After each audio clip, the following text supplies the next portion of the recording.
Hello everyone, সবাই কেমন আছো? আশা করি সবাই খুব ভালো আছো। আজকে রান্না করার জন্য নিয়ে নিয়েছি সয়াবিন আর ঘরে বাছা কুচা সব সবজি। দেখো আবার ফেলেও দিলাম, কারণ আমি তো কাজ করার একদম প্রোম্যাক্স। তারপর তেল গরম করে তাতে লবণ আর শুকনো লঙ্কা দিয়ে দিয়েছি, কারণ আমার রান্না করার স্টাইলটা একটু অন্যরকম। সেখানে সবাই পাঁচ ফোড়ন দিয়ে সম্বাদ দেয়, সেখানে আমি পেঁয়াজ দিয়ে সম্বাদ দিয়েছি কিন্তু। আর আজকে কিন্তু সয়াবিনের সাথে কচু দিয়ে প্রথমবার আমি রান্না করতে চাচ্ছি। জানি না কীরকম হবে।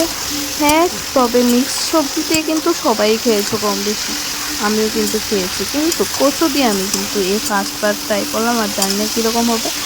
আর এটা কিন্তু শেষ অবধি তোমরা দেখো, আমি কিন্তু বলবো কীরকম হয়েছে, একদম অনেস্টলি বলবো। তারপর দিয়ে ধরনের সব কিছু দিয়ে সবজিটা ভালো করে মিক্স করে নিলাম। আমি কিন্তু একটু পর এসে দেখছিলাম যে ভাজা হয়েছে কিনা বা সবজিগুলি সিদ্ধ হয়েছে কিনা, কিন্তু হয়নি। তারপর হালকা একটু ফ্রাই করে তার মধ্যে জল অ্যাড করে দিলাম। এই দেখো ধোয়া কী পরিমাণে চারিদিকে অন্ধকার হয়ে গেছে, আমার কিন্তু ভীষণ ভয় লাগে, তাই আমি 10 মাইল দূরে থাকি। তারপর জলটা দিয়ে ভালো করে ফুটিয়ে নেব। বাবা,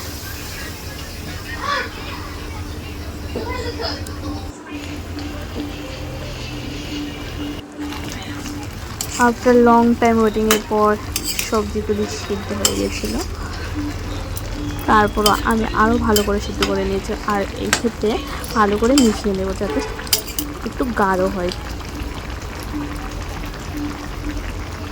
প্রায় 10 মিনিটের মতন ফুটিয়ে ভালো করে মিশিয়ে নিয়েছি সবজিটা, নাহলে কিন্তু পাতলা পাতলা লাগে, কিন্তু খেতে ভালো লাগে না। আর মা খেয়ে বলেছিল যে এত ভালো করে রান্না আমি কবে শিখলাম। যাই হোক, খেতে কিন্তু দারুণ হয়েছিল। অবশ্যই ট্রাই করো, আর যদি ভালো লাগে অবশ্যই লাইক কমেন্ট সাবস্ক্রাইব করো। টাটা।